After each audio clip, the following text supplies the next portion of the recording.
भारत चीन युद्ध, जो भारत चीन सीमा विवाद के रूप में भी जाना जाता है, चीन और भारत के बीच 1962 में हुआ एक युद्ध था। विवादित हिमाचल सीमा युद्ध के लिए एक मुख्य बहाना था, लेकिन इन मुद्दों में भी भूमिका निभाई। चीन में 1959 में तिब्बती विद्रोह के बाद जब भारत ने दलाई लामा को शरण दी, तो भारत चीन सीमा पर हिंसक घटनाओं की एक श्रृंखला शुरू हो गई। भारत ने फरोड नदी के तहत मैकमोहन रेखा से लगी सीमा पर अपनी सैनिक चौकियां रखी, जो 1959 में चीनी प्रीमियर झोउ एनलाई के द्वारा घोषित वास्तविक नियंत्रण रेखा के रूप में पूर्वी भाग के उत्तर में थी।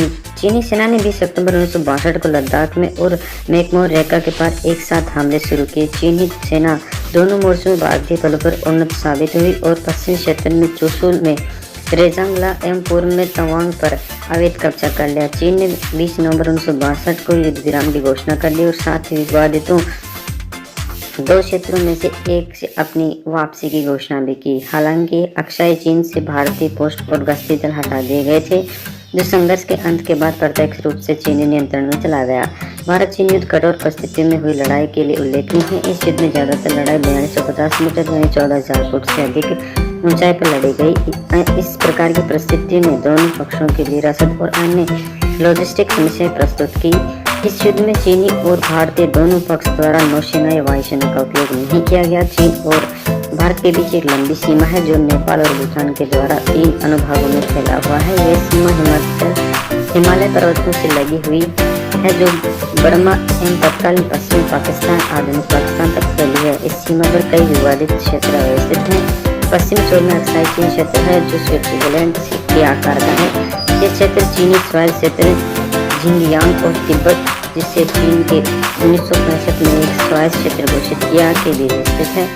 पूरी सीमा पर बर्मा और भूटान के बीच वर्तमान भारतीय राज्य अरुणाचल प्रदेश, पुराना नाम नॉर्थ ईस्ट फ्रंटियर एजेंसी, स्थित है। 1962 के संघर्ष में दोनों क्षेत्रों में चीनी सैनिक आ गए थे। ज्यादातर लड़ाई ऊंचाई वाली जगह पर थी। अक्साई चीन क्षेत्र समुद्र तल से लगभग 5000 मीटर की ऊंचाई पर स्थित शॉर्ट ट्रैक का एक विशाल रेगिस्तान है और अरुणाचल प्रदेश एक पहाड़ी क्षेत्र है, जिसकी कई चोटियां 7000 मीटर से अधिक ऊंची है। सैन्य सिद्धांत के मुताबिक आमतौर पर एक हमलावर को सबल होने के लिए पैदल सैनिकों के 3:1 की संख्यात्मक श्रेष्ठता की आवश्यकता होती है। पहाड़ी युद्ध में यह अनुपात काफी ज्यादा होना चाहिए, क्योंकि इलाके की भौगोलिक संरचना दूसरे पक्ष को बचाव में मदद करती है। चीन इलाके का लाभ उठाने में सक्षम था और चीनी सेना का उच्चतम चोटी क्षेत्र पर कब्जा था।